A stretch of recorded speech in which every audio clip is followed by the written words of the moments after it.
Hello ಎಲ್ರಿಗೂ ಹೇಗಿದ್ದೀರಾ? ನಾವಂತೂ ತುಂಬ ಚೆನ್ನಾಗಿದ್ದೀವಿ. ಬೆಳಿಗ್ಗೆನೇ ವ್ಲಾಗ್ನ ಶುರು ಮಾಡಿದ್ದೀನಿ. 10:30 ಆಗಿತ್ತು. ಈಗ ನಾವು ಮಹದೇವಪುರಕ್ಕೆ ಹೋಗ್ತಾ ಇದ್ದೀವಿ.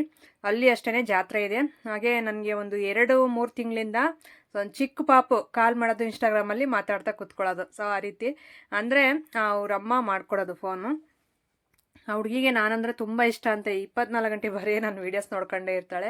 ಹಾಗೆ ಒಂದು ಫೋಟೋ ನಾನು ಒಂದು ಪೋಸ್ಟ್ ಹಾಕಿದ್ರು, ಒಂದು ರೀಲ್ ಹಾಕಿದ್ರು, ಇಲ್ಲ ಯೂಟ್ಯೂಬಲ್ಲಿ ಫುಲ್ ಲೆಂತಿಯಾಗಿ ವೀಡಿಯೋಸ್ ಎಲ್ಲ ನೋಡ್ತಾ ಇರ್ತಾಳಂತೆ. ನಾನು ಇವ್ರ ಮನೆಗೆ ಕರ್ಸು ಅಂತ ಅವ್ರ ಅಮ್ಮನಿಗೆ ಹೇಳ್ತಾ ಇದ್ರಂತೆ. ಅದಕ್ಕೆ ಅವರು ಅವಾಗ ನನ್ನ ಕಾಂಟ್ಯಾಕ್ಟ್ ಮಾಡಿ ಇನ್ಸ್ಟಾಗ್ರಾಮಲ್ಲಿ ನಂಬರು ತೊಗೊಂಡು ಯಾವಾಗಲಾದರೂ ಫೋನ್ ಮಾಡಿ ಮಾತಾಡಿಸ್ತಾ ಇದ್ರು ಹಿಂಗೆ ಡೈಲಿ. ಮಗು ಅಂತೂ 1 ಅವರ್ 2 ಅವರ್ ಆದರೂ ಮಾತಾಡೋದೇ ಬಿಡ್ತಾ ಇಲ್ಲ, ಅಷ್ಟೊಂದಾಗಿ ಮಾತಾಡ್ತಾ ಇದ್ಲು. ಅದಕ್ಕೆ ಈಗ ಬರಲೇಬೇಕು, ನೀವು ಈ ಹಬ್ಬಕ್ಕೆ ಬಂದಿಲ್ಲ ಅಂದರೆ ನೆಕ್ಸ್ಟ್ ನೀವು ಬರಲ್ಲ ನಿಮ್ಮ ಊರಿಗೆ ಅಂತಂದು ಅವ್ರಿಗೆ ಕೇಳ್ತಾನೆ ಇದ್ರಲ್ಲ. ಸೊ ಅದಕ್ಕೆ ಈಗ ಹೋಗ್ಲಿ ಮಾತಾಡಿಸ್ಕೊಂಡು ಬರೋಣ, ಹಬ್ಬದಲ್ಲಿ ಚೆನ್ನಾಗಿರುತ್ತೆ ಅಂತ ಬಂದ್ವಿ. ಊರೊಳಗೆ ಬಂದ್ವಿ. ಇಲ್ಲಿ ನನ್ನ friend angel beauty saloon Vijay ಇದಾರಲ್ಲ, ಸೊ ಅವರು ರಿಲೇಷನ್ ಅಂದರೆ ಅವರ ತಂಗಿರು ಅಕ್ಕಂದರು ಎಲ್ಲರೂ ಇದ್ದಾರೆ ಇಲ್ಲಿ. ಸೊ ಅವರು ನೀನು ಫಸ್ಟು ನಮ್ಮ ಮನೆಗೆ ಬಂದು ಅಲ್ಲಿಗೆ ಹೋಗ್ಬೇಕು ಅಂತಂದು ಅವರು ಕಾಲ್ ಮಾಡಿದರು. ಸೊ ಹಾಗೆ ಅವ್ರ ಮನೆಯಲ್ಲಿ ಇನ್ನೂ ಸ್ವಲ್ಪ ಬ್ಯುಸಿ ಇದ್ದೀವಿ ಅಂತಂದು ಹೇಳಿದರು. ಸೊ ಅದಕ್ಕೆ ಇಲ್ಲಿ ಬಂದು ಸ್ವಲ್ಪ ಹೊತ್ತು ಇವ್ರ ಜೊತೆ ಮಾತಾಡ್ಕೊಂಡು ಹೋಗೋಣ ಅಂತ ಇಲ್ಲಿಗೆ ಬಂದ್ವಿ. ಸೊ ಬಂದಿದ್ದ ತಕ್ಷಣ ಇನ್ನು ಹಬ್ಬ ಅಂದರೆ ಎಲ್ಲರ ಮನೆಯಲ್ಲೂ ಊಟ ಮಾಡಲೇಬೇಕು. ಸೊ ಹಾಗೆ ಎಲ್ಲರೂ ಊಟ ಮಾಡ್ತಾ ಕೂತಿದ್ರು. ಸೊ ನಾವು ಬಂದುಬಿಟ್ಟು ಈಗ ವಿಜಿ ಬಂದರು, ಮಾತಾಡ್ತಾ ಇದ್ದೀವಿ. ಇದು ನಮ್ಮ ಮನೆಯವ್ರದ್ದು ಅಂದರೆ ನಮ್ಮ ಮನೆಯವ್ರು ಇದ್ದಾರಲ್ಲ, ಅವರಪ್ಪ ಅವ್ರದ್ದು ಇದೇ ಊರೇ. ಮುಂಚೆ ಆಗಿನ ಕಾಲದಲ್ಲಿ ನಮ್ಮನ್ನು ಈ ಊರವ್ರದ್ದೇ ಒಂದು ನೇಮನ್ನು ಹೇಳ್ತಾರೆ ನಮ್ಮ ಮನೆಯವರಿಗೆ. ಹಂಗಾಗಿ ಇದನ್ನು ಮೊದಲು ಮಹದೇವಪುರ ಅಂತಂದು ಇರಲಿಲ್ಲ, ಮಂಗಪೋಟಿ ಅಂತಂದು ಹೇಳೋರು ಈ ಊರನ್ನ. ಈಗ ಮಹದೇವಪುರ ಅಂತಂದು ಕನ್ವರ್ಟ್ ಆಗಿದೆ ಊರದು ಹೆಸರು. ಅದಕ್ಕೆ ನಮ್ಮನ್ನು ಮಂಗಪೋಟರ್ ಅಂತಂದೇ ಕರೀತಾರೆ ನಮ್ಮ ಮನೆಯವರು ಹೆಸರು. ಏನಂದರೆ ನಮ್ಮೂರಲ್ಲಿ ನಮ್ಮ ಮಂಗಪೋಟರ್ ಅಂದರೆ ಗೊತ್ತಾಗುತ್ತೆ. ಹಂಗೆ ಅವಾಗ ಅವರು ಅಲ್ಲಿಂದ ಬಂದು ಇಲ್ಲಿ ನಮ್ಮ ಮನೆಯವರು ಇದ್ದಾರಲ್ಲ, ಅವರಪ್ಪ ಅವ್ರ ಅಕ್ಕ ನಮ್ಮ ಅಜ್ಜಿ ಅಂದರೆ ನಮ್ಮಪ್ಪ ಅವ್ರ ಅಮ್ಮ, ಸೊ ಅವ್ರನ್ನ ಈ ಊರಿಗೆ ಕೊಟ್ಟಿದ್ದಾರೆ ನಮ್ಮ ಅಜ್ಜಿನ. ಅದಕ್ಕೆ ಇವರು ತಮ್ಮನೂ ಎಲ್ಲರೂ ಈ ಕಡೆನೇ ಬಂದುಬಿಟ್ಟವ್ರೆ ನಮ್ಮೂರಿಗೇ. ಹಾಗಾಗಿ ನಮ್ಮೂರಲ್ಲೇ ಸೆಟ್ಲ್ ಆಗಿರೋದು. ಇವ್ರು ಸ್ವಂತ ಊರು ಬಂದುಬಿಟ್ಟು ಇದೆ, ಈಗ ಬಂದಿದ್ದೀವಿ ನೋಡ್ರಿ, ಇದೇ ಊರೇನೆ ನಮ್ಮ ಮನೆಯವ್ರದ್ದು. ಅದಕ್ಕೆ ಇವ್ರು ನಮ್ಮ ಮಂಗಪೋಟರ್ ಅಂತಂದೇ ಕರೀತಾರೆ. ಈ ಊರಿನ ಹೆಸರು ಅದು. ಇಲ್ಲಿಂದ ಬಂದು ಅಲ್ಲಿ ಸೆಟ್ಲ್ ಆದ್ರಲ್ಲ, ಅದಕ್ಕೆ ಆ ಹೆಸರು ಬಂದಿದೆ, ಈ ಊರಿನ ಹೆಸರೇ ಹೇಳ್ತಾರೆ. ಈಗ ನಾವು ಹೊಸ್ದಾಗಿ ಬಂದಿರೋರಿಗೆ ಆ ಊರವರು ಅಂತಂದು ಹೇಳ್ತೀವಲ್ಲ, ಹಂಗೆ ನಮ್ಮ ಮನೆಯವ್ರಿಗೆ ಅದು ಮಂಗಪೋಟರ್ ಅನ್ನೋದು ಹೆಸರು ಬಿದ್ದುಬಿಟ್ಟಿದೆ. ಸೊ ಅದಕ್ಕೆ ನಾನು ಹೇಳ್ತಾ ಇದ್ದೆ, ನಿಮ್ಮ ಮನೆಗಳಲ್ಲಿ ನಿಮ್ಮ ರಿಲೇಷನ್ ಅವರಲ್ಲಿ ಅಂದರೆ ನನಗೆ ಗೊತ್ತಿಲ್ಲ, ಒಟ್ಟಿನಲ್ಲಿ ಇದೇ ನಮ್ಮೂರು ಅಂತಂದು ಹೇಳ್ತಾ ಇರ್ತಾರೆ ನಮ್ಮ ಮನೆಯವರು. ಆಗಿಂದ ಹೋಗಿ ಬಂದಿಲ್ಲ ಅವರು, ಹಾಗಾಗಿ ಆ ಸಂಬಂಧಗಳು ಇವ್ರಿಗೆ ಗೊತ್ತಿಲ್ಲ. ನಮ್ಮಪ್ಪ ಅವ್ರಿಗೆ ಗೊತ್ತಿರುತ್ತೆ ಇವರ ರಿಲೇಷನ್ನು, ಯಾಕಂದರೆ ನಮ್ಮಪ್ಪ ಅವರು ಮಾವ ಆಗಬೇಕು ನಮ್ಮ ಮನೆಯವರಿಗೆ. ನನ್ನನ್ನು ಮದುವೆ ಆಗಿದ ಮುಂಚೆಯಿಂದ ಇವರೆಲ್ಲ ರಿಲೇಷನ್ಸು, ಹಂಗಾಗಿ ಎಲ್ಲರ ಗೊತ್ತು ಅವರಿಗೆ, ಅಂದರೆ ಆ ಕಾಲದವ್ರಿಗೆ ಅವ್ರಿಗೆ ಗೊತ್ತು, ನಮಗೆ ಗೊತ್ತಿಲ್ಲ ಇಲ್ಲಿ ರಿಲೇಷನ್ ಇರೋ ಅಂಥದ್ದು. ಹಾಗೆ ಎಲ್ಲರ ಮನೆಯಲ್ಲೂ ನಾನ್ ವೆಜ್, ಜಾತ್ರೆ ಅಂದ್ರೇ ನಾನ್ ವೆಜ್ ಊಟಗಳು.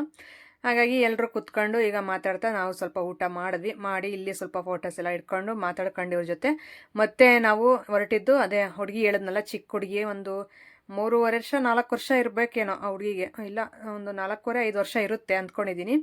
ಸೊ ಅಲ್ಲಿಗೆ ಹೊರಡ್ತಾ ಇದ್ದೀವಿ ಈಗ, ನೆಕ್ಸ್ಟ್ ಅಲ್ಲಿಗೆ. ಸೊ ನೋಡಿ ಬಂದ್ವಿ ಈಗ ಅವ್ರ ಮನೆಗೆ. ಇಲ್ಲಿ ಆ ಪಾಪು ಚಿಕ್ಕದು ಎತ್ಕೊಂಡಿದ್ದೀನಲ್ಲ, ಇವರು ಟ್ವಿನ್ಸ್ ಇಬ್ರು. ಅದು ಒಂದು ಹುಡುಗಿ ನನ್ನ ಜೊತೆ ಮಾತಾಡುತ್ತಲ್ಲ, ಆ ಹುಡುಗಿಗೆ ಇವರಿಬ್ರು ತಮ್ಮಂದ್ರಾಗಬೇಕು. ಇಬ್ಬರು ಗಂಡು ಮಕ್ಕಳೇ ಟ್ವಿನ್ಸ್ ಹುಟ್ಟಿದ್ದಾರೆ, ಭಾಳ ಚೆನ್ನಾಗಿದ್ದಾರೆ, ಕ್ಯೂಟಾಗಿದ್ದರು. ಬಂದಿದ ತಕ್ಷಣ ಈಗ ಇವ್ರ ಮನೆ ಹತ್ರ ಎತ್ಕೊಂಡಿದ್ದೀನಿ ನೋಡಿ ಮಕ್ಕಳನ್ನ. ಸೊ ಇಬ್ಬರು ಇದೇ ಥರನೇ ಇದ್ದಾರೆ, ತೋರಿಸ್ತೀನಿ ನಿಮಗೆ. ನನಗೆ ಶಾಕು, ಅವ್ರನ್ನ ಹೆಂಗೆ ಐಡೆಂಟಿಫೈ ಮಾಡೋದು? ಇಬ್ಬರು ಈಗ ಒಂದೇ ಥರ ಇರ್ತಾರೆ. ಸೊ ಅದರಲ್ಲಿ ಐಡೆಂಟಿಫೈ ಮಾಡೋಕ್ಕೆ ನಿಜ ನಮಗೆ ಕಷ್ಟ ಆಗುತ್ತೆ, ಅವರು ತುಂಬ ಚೆನ್ನಾಗಿ ಐಡೆಂಟಿಫೈ ಮಾಡ್ತಾರೆ. ಚಿಕ್ಕವನು ಸ್ವಲ್ಪ ಚುರುಕಿದ್ದಾನೆ, ದೊಡ್ಡವನು ಸ್ವಲ್ಪ ಸೈಲೆಂಟು. ನೋಡಿ ಈಗ ನಾನು ಎತ್ಕೊಂಡಿರೋದು ಚಿಕ್ಕವನ್ನ ಅಂತೆ, ಅವನು ದೊಡ್ಡವನಂತೆ ಆ ಕಡೆ ಇರೋದು. ಒಂದು ಮಚ್ಚೆ ಇದೆ ಅಕ್ಕ ಇಂಥ ಹತ್ರ, ಅದನ್ನು ಐಡೆಂಟಿಫೈ ಮಾಡ್ಬೋದು ಅಂತ ಹುಡುಗಿ ಹೇಳ್ತಾ ಇದ್ರು. ಹೌದಾ ಅಂತ ನಾನು ಹಾಗೆ ಮಾತಾಡಿಸ್ತಾ ಇದ್ದೆ. ನೋಡಿ ಈಗ ಅವರಮ್ಮ ಎತ್ಕೊಂಡಿದ್ದಾಳೆ ನೋಡಿ, ಇದೇ ಹುಡುಗಿನೇ ನನಗೆ ಡೈಲಿ ಕಾಲ್ ಮಾಡಿ ಮಾತಾಡೋದು. ಎಷ್ಟು ಚೂಟಿ ಇದ್ದಾಳೆ ಅಂದರೆ ನಿಜವಾಗ್ಲೂ ಸಖತ್ತಾಗಿ ಮಾತಾಡ್ತಾಳೆ. ಏನಂದರೆ ಇದು ಜನದಲ್ಲಿ ಜಾತ್ರೆಯಲ್ಲಿ ಮಾತಾಡ್ತಾ ಇಲ್ಲ, ಇಲ್ಲಾಂದರೆ ನಾನು ಹಾಗೆ ವೀಡಿಯೋದಲ್ಲಿ ಮಾತಾಡಿಸ್ಬೇಕು ಅಂತಂದೇ ಬಂದೆ, ಮಾತಾಡಲೇ ಇಲ್ಲ. ಯಾಕಂದರೆ ಮಕ್ಕಳೆಲ್ಲ ಜಾಸ್ತಿ ಜನ ಬಂದಿದ್ದಾರೆ ರಿಲೇಷನ್ಸು, ಅವ್ರ ಜೊತೆ ಮಾತಾಡಲಿಲ್ಲ. ಮತ್ತೆ ನಾನು ಯಾವಾಗಲಾದರೂ ರೆಕಾರ್ಡ್ ಮಾಡ್ಕೊಂಡು ನನ್ನ ಜೊತೆ ಮಾತಾಡಬೇಕಾದ್ರೆ ಅದು ನಿಮ್ಗೆ ಬೇಕಾದ್ರೆ ತೋರಿಸ್ತೀನಿ. ಭಾಳ ಟ್ಯಾಲೆಂಟೆಡ್, ಭಾಳ ಚೆನ್ನಾಗಿ ಮಾತಾಡ್ತಾಳೆ. ಬಾನು ಅಂತ ಹೆಸರು ತುಂಬ ಚೆನ್ನಾಗಿದೆ. ನೋಡಿ ಈಗ ನಮ್ಮ ಮನೆಯವರು ಒಂದು ಪಾಪನ ಎತ್ಕೊಂಡಿದ್ದಾರೆ. ಸೊ ಎಷ್ಟು ಚೆನ್ನಾಗಿದ್ದಾರೆ. ನಮ್ಮ ಮನೆಯವ್ರು ಹೆಂಗೆ ಅಂದರೆ ಚಿಕ್ಕ ಮಕ್ಕಳು ಸಿಕ್ಕಿದ್ರೆ ಅವ್ರನ್ನ ಚೆನ್ನಾಗಿ ಆಟಾಡ್ಸೋದು, ಇವ್ರಿಗೆ ಚೆನ್ನಾಗಿ ಅಭ್ಯಾಸ ಅದು. ನಮ್ಮ ಲಾಸ್ಯ ಮಾನ್ವಿಕ್ ಆಗಿರ್ಬೋದು, ಇವ್ರನ್ನೆಲ್ಲ ಹಿಂಗೆ ಇಷ್ಟಿಷ್ಟು ಮಕ್ಕಳಿಂದ ಎತ್ಕೊಂಡು ಚೆನ್ನಾಗಿ ಅಭ್ಯಾಸ ಮಾಡ್ಕೊಬಿಡ್ತಾರೆ. ಹಾಗೆ ನಾವು ಬಂದು ಸ್ವಲ್ಪ ಹೊತ್ತು ಕೂತ್ಕೊಂಡು ಮಾತಾಡ್ತಾಯಿದ್ರೆ ಅವ್ರು ಬಿಡಲೇ ಇಲ್ಲ. ಫಸ್ಟು ನೀವು ಊಟ ಮಾಡಲೇಬೇಕು, ಸ್ವಲ್ಪ ಆದರೂ ಮಾಡಬೇಕು ಅಂತ ಹೇಳ್ಬಿಟ್ಟು ನಾನೊಂದು ಚೂರು ಮುದ್ದೆ ಇಡಿಸ್ಕೊಂಡು ಒಂದು ಸ್ವಲ್ಪ ಪೀಸ್ ಹಾಕ್ಸ್ಕೊಂಡೆ ಅಷ್ಟೇ.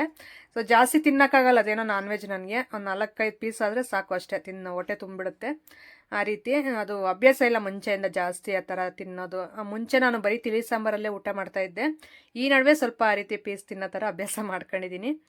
ಈಗ ತಿಂತ ಮತ್ತೆ ಇವರು ಊರ್ಮೆಯವ್ರು ಇರ್ತಾರಲ್ಲ, ಸೊ ಅವ್ರು ಬಂದಿದ್ದಾರೆ ದುಡ್ಡಿಗೆ ಅಂತ. ಈಗ ಜಾತ್ರೆ ಮಾಡಿದ್ರೆ ದೊಡ್ಡದಾಗೆ ಅವ್ರ ಕೆಲಸ ಇರುತ್ತಲ್ಲ, ಅದು ಪೂರೈಸಿದ್ಮೇಲೆ ಈ ರೀತಿ ಮನೆಗಳ ಹತ್ರ ದುಡ್ಡಿಗೆ ಅಂತ ಬರ್ತಾರೆ. ಅವ್ರನ್ನ ಕೇಳ್ತಾ ಇದ್ರು. ಹಾಗೆ ಇವರು ಬಂದಿರೋ ಅಂಥ ರಿಲೇಷನ್ಸ್ ಇವ್ರ ಮನೆಗೆ. ಅವರು ನಾವು ಯೂಟ್ಯೂಬರ್ಸ್ ಅನ್ನೋದು ಗೊತ್ತಲ್ಲ, ನಮ್ದೊಂದು ಸ್ವಲ್ಪ ವೀಡಿಯೋ ಮಾಡಿ ಅಂತಂದು ಹೇಳ್ತಾ ಇದ್ರು. ಹಾಗೆ ವೀಡಿಯೋ ಸ್ವಲ್ಪ ತಗೊಂಡ್ವಿ ನೋಡಿ. ಹಾಗೆ ಇವ್ರ ರಿಲೇಷನಲ್ಲಂತೂ ತುಂಬ ಚೆನ್ನಾಗಿ ಮಾತಾಡಿಸಿದ್ರು ಎಲ್ಲರೂ. ನಾನು ಯಾವ ರೀತಿ ಇದು ಮಾಡ್ತಾರೋ ಏನೋ ಅಂದ್ಕೊತಾ ಇದ್ದೆ. ಏನಿಲ್ಲ, ನಾವು ಆರಾಮಾಗಿ ವೀಡಿಯೋದಲ್ಲಿ ಬರಬೇಕು ಅಂತಂದು ಹೇಳ್ಬಿಟ್ಟು ಚೆನ್ನಾಗಿ ಇದು ಮಾಡಿದ್ರು. ನನಗಂತೂ ತುಂಬ ಖುಷಿ ಆಯಿತು ಅವ್ರ ಜೊತೆ ಮಾತಾಡ್ಕೊಂಡು ಹಾಗೆ ಊಟ ಮಾಡಿದ್ದು. ಸೊ ಅವಳು ಬಾನು ಇದ್ಲಲ್ಲ, ಈ ಕಡೆ ಎಲ್ಲ ಓಡಾಡ್ತಾ ಇದ್ಲು. ಸೊ ಇವ್ರದ್ದು ನೋಡ್ರಿ ಕಿಲಾರ್ಲಹಳ್ಳಿ ಅಂತೆ, ನಮ್ಮೂರ ಸೈಡೇ ಬರುತ್ತೆ. ಇವರು ನಿಮ್ಮ ವೀಡಿಯೋಸ್ ಎಲ್ಲ ನೋಡ್ತಾ ಇರ್ತೀವಿ ನಾವು ಅಂತ ಅಂದರು.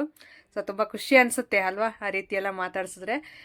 ನಾವೀಗ ಊಟ ಮುಗಿಸ್ಕೊಂಡು ಮತ್ತೆ ಒಂದಿಬ್ರು ಹುಡುಗಿರು ಬಂದ್ರಿ ಇವ್ರ ಮನೆ ಹತ್ರ. ಸೊ ಅಕ್ಕ ನಾವು ನಿಮ್ಮ ವೀಡಿಯೋಸ್ ನೋಡ್ತೀವಕ್ಕ ಅಂತಂದು, ಅದಕ್ಕೆ ಅವ್ರ ಜೊತೆ ಮಾತಾಡ್ಕೊಂಡು ಸ್ವಲ್ಪ ಫೋಟೋಸ್ ಎಲ್ಲ ಇಟ್ಕೊಂಡ್ವಿ. ಚೆನ್ನಾಗಿರುತ್ತೆ. ಆದರೆ ಈ ಥರ ಜಾತ್ರೆಗಳು ಮಾಡಿದ್ರೆ ನಿಜವಾಗ್ಲೂ ತುಂಬ ಖರ್ಚು ಬರುತ್ತೆ. ಒಂದೊಂದು ಮನೆಗೆ ಏನಿಲ್ಲ ಅಂದರೂ ಒಂದು 4-5 ಲಕ್ಷ ಆದರೂ ಬರುತ್ತೆ ಅಂದ್ಕೊಂಡಿದ್ದೀನಿ. ಯಾಕಂದರೆ ಫುಲ್ಲು ನಾನ್ ವೆಜ್ ಊಟಗಳೇ, ಅದು ಒಂದು ವಾರ ಜಾತ್ರೆ ಇರುತ್ತೆ. ಸೊ ಅಷ್ಟು ದಿನವೂ ಬಂದಿರೋರ್ನೆಲ್ಲ ಸುಧಾರಿಸ್ಬೇಕು ಅಂದರೆ ಅಷ್ಟು ಸುಲಭದ ಮಾತೇ ಅಲ್ಲ. ನಮ್ಮೂರಲ್ಲಿ ನೆಕ್ಸ್ಟ್ ಇಯರ್ ಮಾಡ್ತಾರೆ. ತಪ್ಪದೆ ನಾನು ಅವಾಗ ಶೇರ್ ಮಾಡ್ಕೊತೀನಿ, ನಿಮ್ಮನ್ನು ಎಲ್ಲರನ್ನೂ ಕರಿತೀನಿ. ನೀವು ತಪ್ಪದೆ ನಮ್ಮ ಮನೆಗೆ ಹಬ್ಬಕ್ಕೆ ಬನ್ನಿ, ನಾನು ಹೇಳ್ತೀನಿ, ಒಂದು ವಾರದ ಮುಂಚೆನೇ ನಿಮಗೂ ಹೇಳ್ತೀನಿ ಎಲ್ರಿಗೂ. ಸೊ ಈಗ ಎಲ್ಲ ಊಟ ಮಾಡಿದ್ದಾಯಿತು, ಮಾತಾಡಿದ್ದಾಯ್ತು, ಕೂತ್ಕೊಂಡು ಅರಿಶಿನ ಕುಂಕುಮ ತಗೊಂಡೋಗಿವಂತೆ ಅಂತ ಹೇಳ್ಬಿಟ್ಟು ಈಗ ಮೇಲ್ಗಡೆ ಕರ್ಕೊಂಡು ಬಂದರು. ಇವರು ಸಿಸ್ಟರು ಮೇಲೆ ಇದ್ದಾರಂತೆ, ಕೆಳಗಡೆ ಇವ್ರ ಮೈದ್ನವ್ರು ಇದ್ದಾರಂತೆ. ಹಾಗೆ ಮೇಲ್ಗಡೆ ಬಂದರು. ಮನೆಯಲ್ಲಿ ಎಲ್ಲೇದಲ್ಲೇ ಇದೆ ಅಂತಂದು ಹೇಳ್ತಾ ಇದ್ರು. ನಾನು ಪರವಾಗಿಲ್ಲ, ಜಾತ್ರೆ ಅಲ್ಲ, ಈಗ ಮಕ್ಕಳು ಇರೋ ಮನೆಯಲ್ಲಿ ಸ್ವಲ್ಪ ಕ್ಲೀನಾಗಿರಲ್ಲ. ಸೊ ಎಲ್ಲನೂ ಆ ರೀತಿ ಕಿತ್ತಾಕೋದಂತೆ, ನಾವು ಎಷ್ಟೇ ಕ್ಲೀನ್ ಮಾಡಿದ್ರು ಮಕ್ಕಳೆಲ್ಲ ಹರಡ್ಬಿಡ್ತಾರೆ ಮನೆ ಫುಲ್ಲು. ಪರವಾಗಿಲ್ಲ, ನಾವು ಇಂಥ ಮನೆಯಲ್ಲೇ ಇರೋದು, ನಾವೇನು ದೊಡ್ಡ ಇದರಲ್ಲಿಲ್ಲ ಅಂತಂದು ಹೇಳ್ತಾ ಇದ್ದೆ. ಆದರೂ ಅಕ್ಕ ಎಲ್ಲ ನೋಡೋಕೆ ಹೆಂಗೆ ಮಾಡಿದ್ದಾರೆ ಅಂದರು. ಪರವಾಗಿಲ್ಲ, ನಾನು ಅಡ್ಜಸ್ಟ್ ಮಾಡ್ಕೊತೀವಿ ಹೇಳು, ನಾವೇನು ಈ ಥರ ಅಲ್ಲ, ನಾವು ಬಡವ್ರೆ ಅಂತಂದೆಲ್ಲ ಹೇಳ್ತಾ ಇದ್ದೆ. ಈಗ ಅರಿಶಿನ ಕುಂಕುಮ ತಗೊಂಡು ಮತ್ತೆ ಹೊರಗಡೆ ನೋಡಿ ಅವ್ರ ಮನೆ ಮೇಲ್ಗಡೆ ನಿಂತ್ಕೊಂಡ್ರೆ ಆ ರೀತಿ ಕಾಣ್ತಾ ಇರುತ್ತೆ. ತುಂಬ ಚೆನ್ನಾಗಿರುತ್ತಲ್ಲ, ನನಗಂತೂ ತುಂಬ ಇಷ್ಟ ಆಗುತ್ತೆ ಆ ಥರ ವ್ಯೂ ನೋಡೋದಕ್ಕೆ. ಈಗ ಹೊರಗಡೆ ಸ್ವಲ್ಪ ಹೊತ್ತು ಇವ್ರ ಜೊತೆನೂ ಮಾತಾಡ್ಕೊಂಡು ಈಗ ಮನೆ ಕಡೆ ಬಂದ್ವಿ. ಹಲೋ ಎಲ್ರಿಗೂ. ಈಗ ಮಹದೇವಪುರಕ್ಕೆ ಹೋಗ್ಬಿಟ್ಟು ಸೊ ಹಂಗೆ ಬರ್ತಾ ಸ್ವಲ್ಪ ಕೇಕ್ ತೊಗೊಂಡು ಬಂದ್ವಿ. ಅದು ಕೇಕ್ ವಿಷಯ ನಾಳೆ ಶೇರ್ ಮಾಡ್ಕೊತೀನಿ. ಸೊ ಈಗ ಇದು ಸ್ಯಾರಿ ತುಂಬ ಜನ ಕೇಳ್ತಾ ಇದ್ರಿ, ನಾನು ಸ್ಯಾರಿ ಅನ್ಬಾಕ್ಸಿಂಗ್ ಮಾಡಿದಾಗಲೇ ಕೇಳಿದ್ರಿ ಸ್ವಲ್ಪ ಜನ ಇದರ ಡೀಟೇಲ್ ಕೊಡಿ ಅಂತಂದು ಹೇಳ್ಬಿಟ್ಟು. ಆವಾಗ ಕೊಡೋಕ್ಕಾಗಲಿಲ್ಲ. ಸೊ ಈಗ ನಿಮಗೆ ಬೇಕಂದರೆ ಒಂದು ವೇಳೆ ಕಾಮೆಂಟ್ ಸೆಕ್ಷನಲ್ಲಿ ತಿಳಿಸಿ. ಈ ಸ್ಯಾರಿ ಡೀಟೇಲ್ಸ್ ಅಂತೂ ತಪ್ಪದೆ ಕೊಡ್ತೀನಿ. ಇದು ಆನ್ಲೈನಲ್ಲೇ ನಾನು ಪರ್ಚೇಸ್ ಮಾಡಿರೋವಂಥದ್ದು. ತುಂಬ ಚೆನ್ನಾಗಿದೆ ಕಲರು. ಇದು ಸೆಮಿ ಮೈಸೂರು ಸಿಲ್ಕ್ ಅಂತಿರಲ್ಲ, ಸೊ ಅದೇ ಸ್ಯಾರಿನೇ ತೊಗೊಂಡಿರೋದು ನಾನು. ಈ ಕಲರ್ ಕಾಂಬಿನೇಷನು ತುಂಬ ಚೆನ್ನಾಗಿರುತ್ತೆ ಅಂತ ನಾನು ಇದನ್ನು ಸೆಲೆಕ್ಟ್ ಮಾಡಿಕೊಂಡೆ. ಅದು ಚೆನ್ನಾಗೇ ಕಾಣಿಸ್ತಾ ಇದೆ, ಅಂದರೆ ನಾವು ವೀಡಿಯೋಗಿಂತಲೂ ರಿಯಲಿ ಇನ್ನೂ ತುಂಬ ಚೆನ್ನಾಗಿದೆ ಕಲರು. ಸೊ ಬ್ಲೌಸ್ ಕಲರ್ ಆಗಿರ್ಬೋದು. ಸೊ ತುಂಬ ಚೆನ್ನಾಗಿದೆ ನೋಡಿರಿ. ಈ ಥರ ಬಾರ್ಡ್ರ್ ಇಷ್ಟಾಗಲ ಬಂದಿದೆ, ನೋಡ್ತಾ ಇರ್ಬೋದು ನೀವು. ಸೊ ಇಲ್ಲಿಗೆ ಎಂಡಾಗುತ್ತೆ ಬಾರ್ಡ್ರ್ ಇಷ್ಟು. ಸೊ ಇದೆಲ್ಲ ಪ್ಲೈನ್ ಸ್ಯಾರಿ. ನಿಮಗೆ ಬ್ಯಾಕ್ ಕ್ಯಾಮ್ರಾದಲ್ಲಿ ತೋರಿಸ್ತೀನಿ, ಆಗಲೇ ವೀಡಿಯೋದಲ್ಲಿ ನೋಡಿರ್ಬೋದು, ಆದರೆ ಈಗ ತೋರಿಸ್ತೀನಿ ಯಾವ ರೀತಿ ಅಂತಂದು ಹೇಳ್ಬಿಟ್ಟು. ಆದರೆ ಬ್ಲೌಸ್ ಈ ಥರ ಸ್ಟಿಚ್ ಮಾಡಿಸ್ತೀನಿ, ತುಂಬ ಚೆನ್ನಾಗಿ ಕಾಣ್ತಾಯಿದೆ ಬ್ಲೌಸು. ಇದಕ್ಕೆಲ್ಲ ಸೆಮಿ ಮೈಸೂರು ಸಿಲ್ಕ್ಗೆಲ್ಲ ವರ್ಕ್ ಮಾಡಿಸ್ತಾರೆ ಸಿಂಪಲಾಗಿ. ಸೊ ವರ್ಕ್ಗಿಂತಲೂ ಈ ರೀತಿ ಸಿಂಪಲಾಗಿ ಸ್ಟಿಚ್ ಮಾಡಿಸೋದು ತುಂಬ ಚೆನ್ನಾಗಿ ಎಲಿಗೆಂಟಾಗಿ ಕಾಣಿಸ್ತಾ ಇರುತ್ತೆ. ನಾನು ಈ ಥರ ಶೇಪ್ ಇಡಿಸ್ತೀನಿ, ಫ್ರಂಟು ಬ್ಯಾಕ್ ಸೈಡ್ ತೋರಿಸ್ತೀನಿ ನಿಮಗೆ. ಸೊ ಒಂದು 4-5 ಫ್ರಿಲ್ ಬರೋ ಥರ. ಸೊ ಕಲರ್ ಅಂತೂ ನಿಜ ತುಂಬ ಚೆನ್ನಾಗಿತ್ತು. ಎಲ್ಲರೂ ಎಲ್ಲಿ ತೊಗೊಂಡ್ರಿ ಅಂತ ಕೇಳಿದ್ರು ಫಂಕ್ಷನಲ್ಲಿ, ಅಷ್ಟು ಚೆನ್ನಾಗಿದೆ, ನೀವು ನೋಡ್ತಾ ಇರ್ಬೋದು. ಸೊ ಈ ಥರ ಕಾಣಿಸ್ತಾ ಇದೆ ಫುಲ್ಲು. ಹಾಗೆ ಜಾತ್ರೆ ಅಂತೂ ಸಿಕ್ಕಾಪಟ್ಟೆ ಜಾತ್ರೆಗಳು, ಫುಲ್ಲು ಜನ. ಸೊ ಮನೆಯಲ್ಲಿ ಒಬ್ಬೊಬ್ರಿಗೆ ಅದೆಷ್ಟೆಷ್ಟು ಖರ್ಚು ಬಂದಿರುತ್ತೋ ಗೊತ್ತಿಲ್ಲ. ಸೊ ಅದು ಭಾಳ ವರ್ಷದ ಮೇಲೆ ಈ ಥರ ಜಾತ್ರೆಗಳು ಮಾಡ್ತಾ ಇರೋದು ನಮ್ಮ ಹಳ್ಳಿ ಕಡೆ. ಸೊ ನಮ್ಮೂರಲ್ಲೂ ಮಾಡ್ತೀವಿ, ಇನ್ನೂ ಒಂದು ವರ್ಷ ಲೇಟು ನಮ್ಮೂರಲ್ಲಿ. ಆವಾಗ ತಪ್ಪದೆ ಶೇರ್ ಮಾಡ್ಕೊತೀನಿ ನಿಮ್ಮ ಜೊತೆ. ಈಗ ನಾನು ಬ್ಯಾಕ್ ಕ್ಯಾಮ್ರಾದಲ್ಲಿ ತೋರಿಸ್ತೀನಿ ಸ್ಯಾರಿ ಯಾವ ಥರ ಇದೆ ಅಂತ. ಇನ್ನೂ ಸೆರಗಿಗೆ ನಾನು ಹಾಕ್ಸ್ಬೇಕಾಗಿತ್ತು, ಹಾಕ್ಸಿಲ್ಲ ನೋಡಿ. ಫುಲ್ ಎಮರ್ಜೆನ್ಸಿಗೆ ಜಾತ್ರೆಗೆ ಅಂತ ಇರಲಿ ಅಂತ ಸ್ಟಿಚ್ ಮಾಡಿಸ್ಕೊಂಡಿದ್ದು ನಾನು. ಇದು ಬ್ಲೌಸು ಸುಮ್ಮನೆ ಹಾಕ್ಸಿದ್ದೀನಿ, ಅಂದರೆ ಇದು ಓರ್ಲಕ್ ಅಂತೀವಲ್ಲ ಅದನ್ನ ಮಾತ್ರ ಮಾಡಿಸಿದ್ದೀನಿ. ಸೊ ನೋಡಿ ಈ ಥರ. ಇದಕ್ಕೆ ಹಾಕ್ಸ್ತೀನಿ ಇನ್ನು, ತುಂಬ ಚೆನ್ನಾಗಿರುತ್ತೆ ಅವಾಗಿನ್ನು. ಇದು ಸರ ಬಂದುಬಿಟ್ಟು ನಾನು ಇದನ್ನು ಇನ್ಸ್ಟಾಗ್ರಾಮಲ್ಲೇ ಪರ್ಚೇಸ್ ಮಾಡಿರೋಂಥದ್ದು, ಓಲೆನೂ ಸರ. ಸೊ ಇದು ಅಷ್ಟೇ ತುಂಬ ಚೆನ್ನಾಗಿದೆ. ಬಳೆ ನಾನು ಸರ ಬ್ಲಾಕ್ ಹಾಕಿರೋದ್ರಿಂದ ಬಳೆನೂ ಬ್ಲ್ಯಾಕೇ ಯೂಸ್ ಮಾಡಿದ್ದೀನಿ. ಚೆನ್ನಾಗಿರುತ್ತೆ ಒಂಥರ ಲಕ್ಷಣವಾಗಿ. ಸೊ ಗೋಲ್ಡ್ ಹಾಕ್ಕೊಂಡಿದ್ದೆ, ಅದೇನೋ ಚೆನ್ನಾಗಿ ಕಾಣ್ತಾ ಇರಲಿಲ್ಲ. ಕೈನೂ ಅದೇ ಥರ, ಆ ಬಳೆನೂ ಅದೇ ಥರನೇ ಇತ್ತು, ಅದಕ್ಕೆ ಬ್ಲ್ಯಾಕೇ ಹಾಕ್ಕೊಂಡೆ. ಈಗ ಚೆನ್ನಾಗಿದೆ. ನಿಮ್ಗೇನಾದರೂ ಈ ಸ್ಯಾರಿ ಬೇಕು ಅಂದರೆ ಒಂದು ವೇಳೆ ಚೆನ್ನಾಗಿದೆ, ಪ್ರೀಮಿಯಂ ಕ್ವಾಲಿಟಿ, ನಾನು ಹೇಳ್ತಾ ಇದ್ದೀನಲ್ಲ ನಿಜವಾಗ್ಲೂ ಚೆನ್ನಾಗಿದೆ. ಸೊ ನಾನೇನು ಅವ್ರದ್ದು ಪ್ರಮೋಟ್ ಮಾಡಬೇಕು ಅಂತಂದು ಹೇಳ್ತಾ ಇಲ್ಲ. ತುಂಬ ಚೆನ್ನಾಗಿದೆ, ಸಾಫ್ಟಾಗಿದೆ, ನೀವು ಎಷ್ಟೊತ್ತು ಹಾಕ್ಕೊಂಡ್ರು ತುಂಬ ಹೊತ್ತು ಇರ್ಬೋದು. ಹಾಗೆ ಪ್ರೀಮಿಯಂ ಕ್ವಾಲಿಟಿ ತುಂಬ ಚೆನ್ನಾಗಿದೆ ನೋಡಿ. ಸೊ ಭಾಳ ಚೆನ್ನಾಗಿದೆ. ನಿಮಗೆ ಬೇಕಂದರೆ ಹೇಳಿ, ಕಾಮೆಂಟ್ ಸೆಕ್ಷನ್ ತಿಳಿಸಿ. ನಾನು ತಪ್ಪದೆ ಅವರ ಕಾಂಟ್ಯಾಕ್ಟ್ ನಂಬರ್ ಕೊಡ್ತೀನಿ, ನೀವು ಆರಾಮಾಗಿ ಕಾಲ್ ಮಾಡಿ ಅವ್ರನ್ನೇ ವಿಚಾರಿಸ್ಕೋಬೋದು. ಕಡಿಮೆ ಕಾಸ್ಟಲ್ಲೇ ಬರುತ್ತೆ ಹೇಳ್ರಿ, ಜಾಸ್ತಿ ಏನು ಕಾಸ್ಟ್ ಏನಿಲ್ಲ. ನೋಡಿ ಒಂದು ಸಾರಿ ಬ್ಲೌಸ್ ನಾನು ಈ ರೀತಿ ಸ್ಟಿಚ್ ಮಾಡಿಸೀನಿ. ಇದು ನಾನು ಓನ್ ಐಡಿಯಾದಿಂದ ಸ್ಟಿಚ್ ಮಾಡಿಸಿರೋದು. ಈ ರೀತಿ ಬೇಕು ನನಗೆ ಬ್ಲೌಸ್ ಅಂತ.